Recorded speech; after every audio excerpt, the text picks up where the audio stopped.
High, আসসালামু আলাইকুম। আশা করি সবাই ভালো আছেন। আমিও ভালো আছি। ঈদ মোবারক। ঈদের অনেক অনেক শুভেচ্ছা। সো ঈদ নিয়ে কথা বলবো। জার্মানিতে ঈদ কেমন কাটাইলাম আমরা।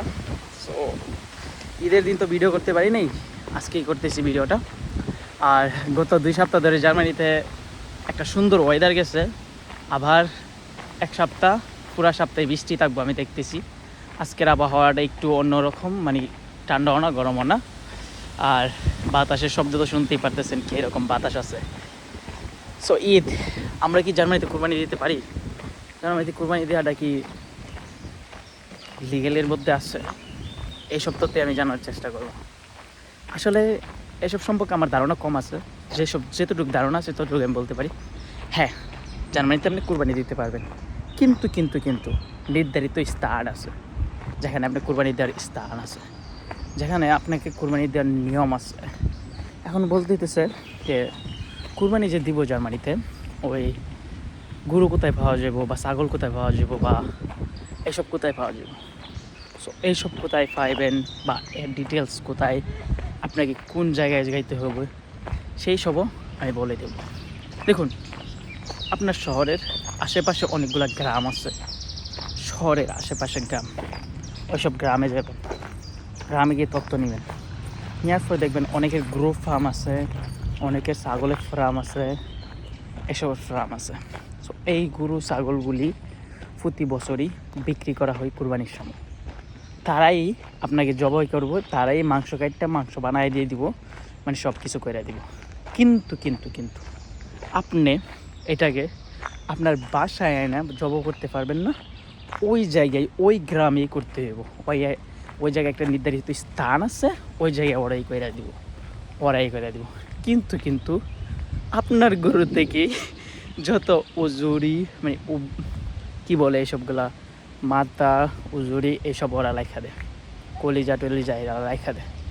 আর শুধু মাংসগুলো আপনাদেরকে দিয়ে দেবো। আর মাংসগুলো এরকম করে দিব, অনেক বড় বড় পিস, অনেক বড় বড় সব কিছু।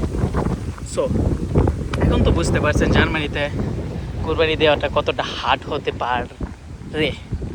আমি কোরবানি দেই নাই জার্মানিতে, আপনাদের কোরবানি দেই নাই। আর ঈদের দিন আমি সকালে নামাজ পড়ছি, সকাল 6টার সময় নামাজ শুরু হয়েছিল। ইতালিতে তো নামাজ শুরু হয় একটু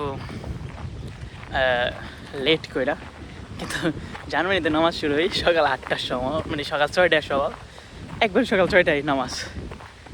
এই সকাল 6টার সময় নামাজ, 5টার সময় ঘুম থেকে উঠছি, গোসল টুসল করে 6টা বাজে মসজিদে গেছি, নামাজ টামাজ পড়লাম, ফেরাটের বাসায় আসছি, আবার ঘুমাইছি। মানে বিদেশের লাইফটা, বিদেশের ঈদটা এরকমই। আপনাকে মানে অস্থির, কি বলবো ভাই, আমার ঈদটা এরকমভাবে কাটছে বলে প্রকাশ করতে পারবো না। মানে আমি সকালে নামাজ যাওয়ার পর, নামাজ থেকে আসার সময় কাউরে জড়ায় বলতে পারি না ঈদ মুবারক, জাস্ট 2-3 জনকে ছাড়া, যাদেরকে আমি চিনি শুধু 2-3 জন, তাও আমার নিজের দেশি না, অন্য দেশি। জার্মানিতে যদি আপনি এরকম কোনো শহরে পড়ে যান যেখানে আপনার কোনো বাঙালি নাই, তাহলে ভাবুন এবার আপনার কতটা হার্ড হতে পারে।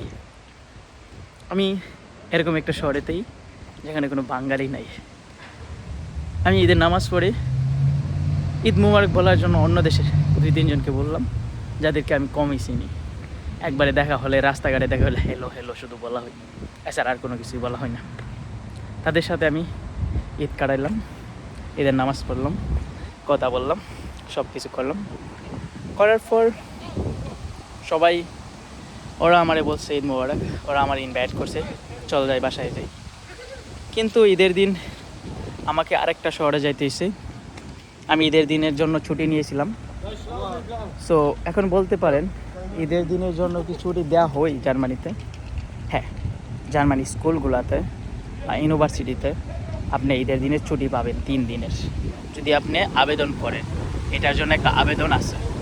মানে আমাদের স্কুল থেকে আমাকে 3 দিনের ছুটি দিয়েছিল, এটার আমি আবেদন করছিলাম 3 দিনের জন্য। রোজার ঈদের মাঝে আমি 3 দিনের জন্য আবেদন করছি, পরে আমাকে ছুটি দিয়েছিল। কোরবানি ঈদের মধ্যে আমি 3 দিনের আবেদন করছি, পরে আমাকে ছুটি দিয়েছিল। সো 3 দিনের ছুটির মধ্যে আমি কিভাবে দেখেন, 27 তারিখ, 28 তারিখ, 29 তারিখ। সো 27 তারিখ ঈদ, 28 তারিখ বাংলাদেশে ঈদ গেছে, এই 28 তারিখ আমার ইংলিশ পরীক্ষা গেছে, আমি ইংলিশ পরীক্ষা দিতে আমি স্কুলে গেছি।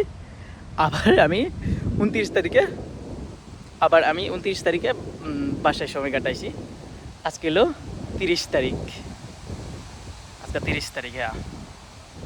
আর এরপর কাল হলো 31 তারিখ, এরপর 1 তারিখ। সো এইভাবে বিদেশি ঈদের ঈদ। আর সবচেয়ে বড় কথা, আমি ঈদের দিনকা আমি আমার মার সাথে মিথ্যা কথা বলছি। মিথ্যা কথা কি জানেন? আমার মা ফোন করছে, বাজান তুই ঈদের মধ্যে কি গরুর মাংস দিয়ে বাতাইছস? আসলে আমি গরুর মাংস রান্না করি না, আমার বাসায় মুরগির মাংস রান্না করা ছিল, তাই আমি ঈদের দিন কোনো রান্নাই করি নাই, একবারে কম। তারপর দাওয়াত ছিল, দাওয়াতে গেছিলাম। এটাই, বাই বাই।